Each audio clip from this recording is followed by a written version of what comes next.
1992년도에 정부에서 당군 이래 최대 토목 사업을 한다고 그래서 토목을 전공하는 사람 입장에서 꼭 참여하고 싶어서 한국고속철도공단에 지원을 하게 되었습니다.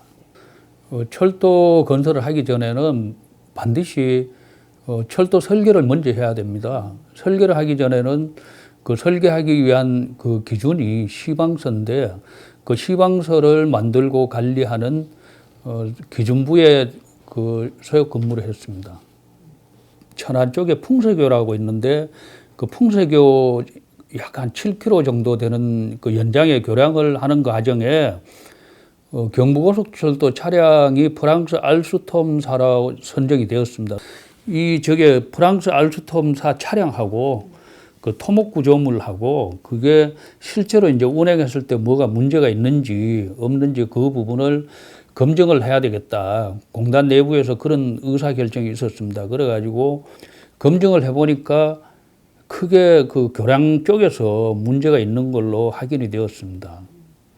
그래가 첫 번째 그 문제가 뭔가 하면은 보통 열차가 200km 이하까지는 문제가 없는데 200km가 넘어갔을 때 교량에 공명 현상이 일어납니다. 200km가 넘어갔을 때는 교량이 그 파괴될 수도 있는 그런 공명 현상이 일어나니까 그 부분을 검증을 해서 당초에 PC빔으로 설계된 거를 PSC 박스 구조물로 다 변경을 했습니다. 또 한 가지는 경부고속철도가 장대 레일이라고 그러는데 쉽게 말해서 서울에서 부산까지 레일이 하나로 연결됩니다. 연결되면 그 겨울에는 뭐 예를 들어 우리나라 영하 한 10도, 여름에는 지금 뭐 영상 한 30도까지 가는데 온도차가 한 40도 정도 되면 레일은 자체는 움직이지 않지만은 우리가 보이지 않는 내부 응력이 발생하고 있습니다. 이 장대 레일이 토공 구간에 있을 때는 괜찮은데 교량 구간에 있을 때는 그 교량 상판이 온도 차에 따라서 움직이면서도 그 힘이 장대 레일의 힘을 또 부과시켜 가지고 그 문제가 될 수 있습니다. 경부고속철도는 크게 3단계로 나눠서 개통이 됐습니다. 실제로 고속철도가 완전히 개통된 거는 2015년도 7월 달입니다. 저는 92년도 기공식 할 때 아산시 배방면 거기서 기공식도 참석했고 2015년도 완전 개통할 때 제가 경과보고하고 마무리했습니다. 좀 아쉬운 점이 있으면은 있다고 하면 공단의 그 최고 책임자 분께서 어떻게 생각하냐에 따라서 설계실이 가끔 없어진 적이 있습니다. 철도만 특유하게 갖고 있는 기술이 있는데 그 부분을 계속 집합하고 이렇게 관리할 수 있는 설계실 조직은 항상 가져야 된다. 저는 공단에 있을 때도 그렇고 현직을 떠나서도 그런데 경부고속철도 처음부터 끝까지 다 참여했지만은 그 시절도 그렇고 나와서도 그렇고 설계실 조직이 있었다 없었다 하는 그런 부분은 진짜 아쉽게 생각합니다. 한국고속철도공단에서 철도청 조직하고 합친 게 이제 2004년도입니다.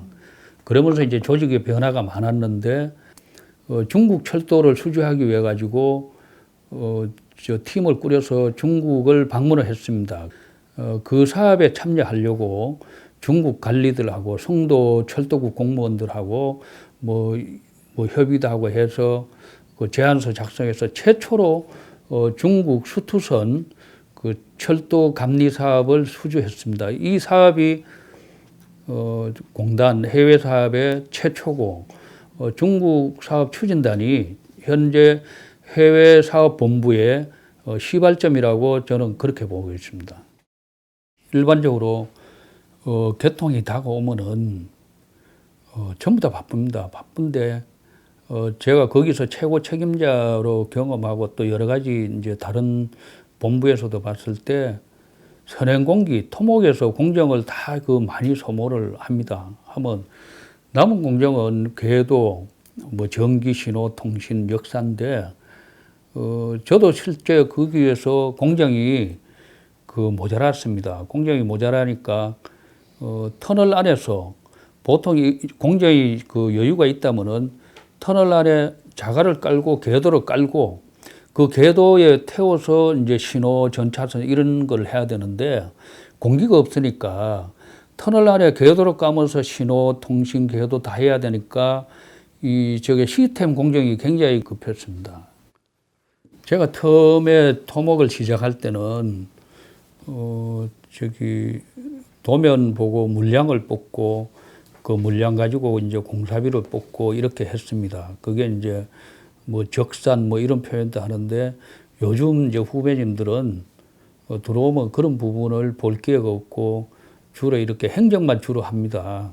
저는 그렇게 생각합니다. 일단 기술자라면은 거기에 대해서 시방서 공부를 철저하게 해라. 시방서 공부를 철저하게 하고 나서 뭐 같은 뭐 건기법이나 행정법 이런 부분도 해야 된다고 그렇게 생각합니다. 그리고 공사 관리도 하고 품질 관리도 하고 감사 부서에도 있고 그러니까 간부가 되기 전에 여러 부서를 경험을 해라. 이런 부분을 제가 후배님들한테 하고 싶습니다. 철도시설공단 입사에서는 26년간 제가 철도만 업무에 종사를 했습니다. 저 공단에서 부족한 저를 산지응인에 선정해 주셔서 감사하게 생각합니다. 그리고 앞으로도 철도만 생각해서 살 거고 후배님들한테 부끄럽지 않은 철도 선배로서 그렇게 살아가겠습니다.